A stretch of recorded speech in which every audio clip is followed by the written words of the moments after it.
السلام علیکم ورحمۃ اللہ وبرکاتہ۔ روزے کے تعلق سے ایک بہت ہی اہم مسئلہ، جیسے ہی رمضان کا مہینہ آتا ہے تو لوگ ایسے سوال پوچھتے ہیں جو پوچھنے نہیں چاہیے، کیونکہ لوگوں کو معلومات نہیں ہوتی ہے۔ بہت سارے لوگ جو ہی رمضان کا مہینہ آتا ہے تو کہتے ہیں کہ حضرات رمضان کے مہینے میں بال کٹوانا کیسا ہے؟ اب دیکھیے، یہ کوئی مسئلہ ہے کہ بال کٹوانا، اس کے بعد خط بنانا، ناخن کاٹنا، یہ کوئی مسئلہ تو ہے ہی نہیں۔ جو چیز پوچھنی چاہیے وہ نہیں پوچھیں گے، جو چیز جو ہے نہیں پوچھنا چاہیے وہ پوچھتے ہیں۔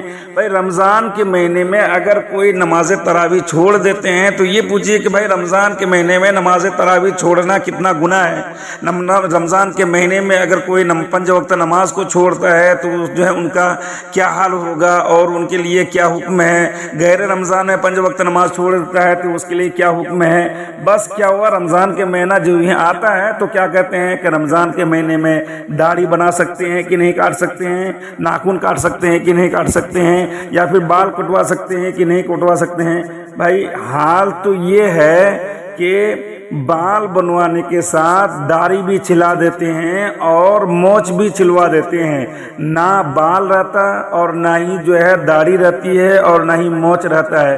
لگتا تو ایسے ہے کہ اگر ان کو برقع پہنا دیا جائے تو یہ بھی پتہ نہیں چلے گا کہ وہ مرد ہے یا عورت ہے۔ اس لیے مرد کی نشانی ہے مونچھ اور مرد کی نشانی ہے داڑھی، تو آپ اپنی مرد کی نشانی کو چھپا رہے ہیں اور اس کو چھیل کے پھینک دیتے ہیں۔ جو لوگ سوال کرتے ہیں ان کے لیے جواب یہ ہے کہ رمضان کے مہینے میں آپ بال بھی کٹوا سکتے ہیں اور کھال بھی کٹوا سکتے ہیں۔ بعض اوقات آپریشن کرنے کے لیے کھال کٹوانے کی ضرورت پڑتی ہے، جیسے اللہ نہ کرے کہ ہاتھ میں پھوڑا ہو گیا تو اب کھال کاٹنی پڑے گی، لیکن اس سے روزہ نہیں ٹوٹے گا۔ عوام کے درمیان غلط مسائل بہت چل رہے ہوتے ہیں۔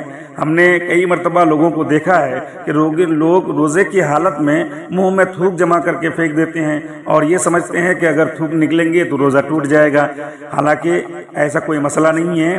اس لیے کہ اگر منہ کے اندر تھوک ہے تو اس تھوک کو اگر کوئی نکل جاتا ہے تو اس سے روزہ نہیں ٹوٹتا ہے۔ ایسے ہی اگر کوئی روزے کی حالت میں ناخن کاٹتا ہے تو ناخن کاٹنے سے اس کا روزہ ٹوٹ جائے گا، ایسا کوئی مسئلہ نہیں ہے۔ بھائی نواقض کیا نام کہتے ہیں سوم، نواقض روزہ میں سے نہ یہ بال کٹوانا ہے اور نواقض روزہ میں سے نہ یہ ناخن کٹوانا ہے، یہ ہے ہی نہیں ہے۔